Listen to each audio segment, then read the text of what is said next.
now we're told something else about him at verse 37. Neither shall he regard the God of his fathers, nor the desire of women, nor regard any God, for he shall magnify himself above all.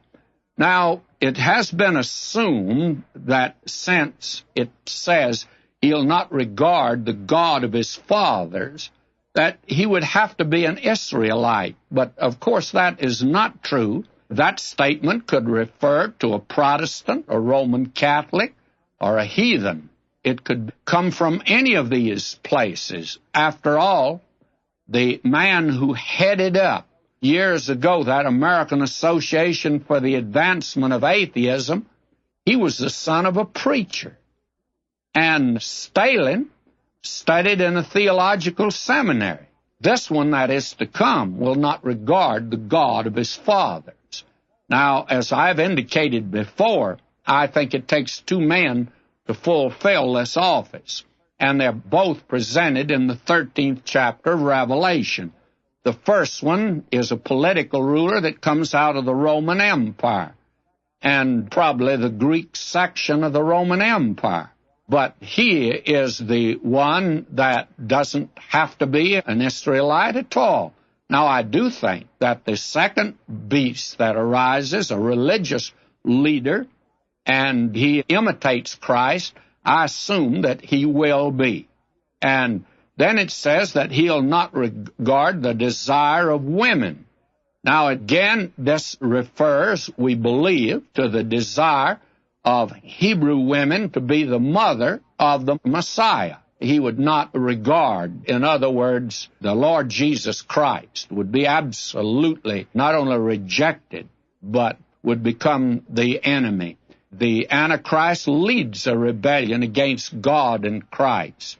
It's at that time, as the second Psalm puts it, the kings of the earth set themselves, and the rulers take counsel together against the Lord and against his Messiah, saying, let us break their bands asunder and cast away their cords from us.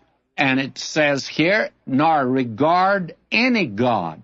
Now that means very plainly that he opposes all religions and worship except worship of himself. He is not only a believer in the ecumenical movement, but he promotes it. In fact, he is it. One religion for one world will be his motto, and he's that religion. He'll magnify himself above all, and that is the final fruition of the self-will of this willful king. His total ambition is self-adulation.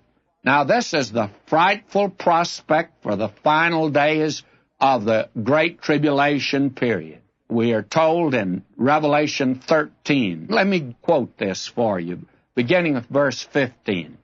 And he had power to give life unto the image of the beast, that the image of the beast should both speak and cause that as many as would not worship the image of the beast should be killed. And he causeth all, both small and great, rich and poor, free and bond, to receive a mark in their right hand or in their foreheads, and that no man might buy or sell, save he that had the mark, or the name of the beast, or the number of his name.